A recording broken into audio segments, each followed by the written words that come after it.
IMAX was formed, it was basically linked to science museums and institutions. Documentary films was the name of the game. And 30 years ago, there were not all the TV channels that you have today showing all the documentary films. 30 years on, and many developments within IMAX, IMAX are now also building cinemas that are commercially based. They're not necessarily linked to a museum. So therefore we needed a different product. The documentaries and the advent of the 3D documentaries are still really wonderful to watch, but the audience were actually asking, we'd like to see, you know, Brad Pitt on this big screen or something like that. So technology has again moved to allow them to do the process to generate an image that is of suitable quality on the IMAX screen, but taking it from a 35mm piece of film. And IMAX have called this DMR, it's digital remastering. And what they're doing is they're not actually blowing up a 35mm frame. It goes into a computer, it's scanned into a computer at 2K resolution, which is pretty high, and then from that the computer generates the larger image. A negative is made and then they make the prints. The format is very in your face.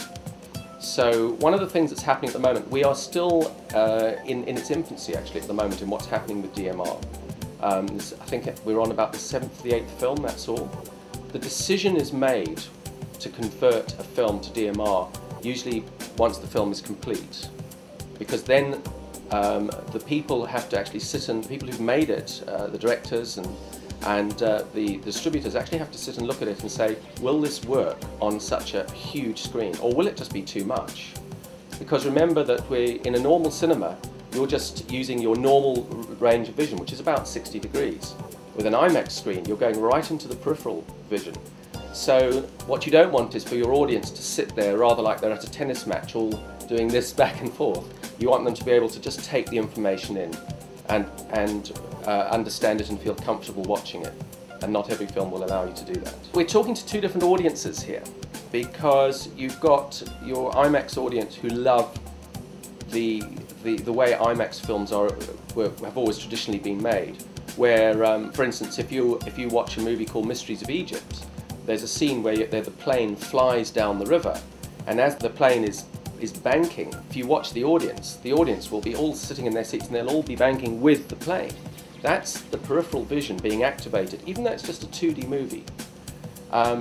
That's a wonderful experience, and I think I would recommend people to go and see a good IMAX, standard IMAX film, because it then gives you the benchmark to balance that against what's happening. But if you want to go out and have a good night's entertainment, as you would if you take your family or your girlfriend or whatever to the cinema, then the DMR line of films is the way to do it. I mean, Matrix, Reloaded, Revolution, Spider-Man, Batman, Charlie and the Chocolate Factory, you know, there's all these titles that are real entertainment. And so the cinemas can do both.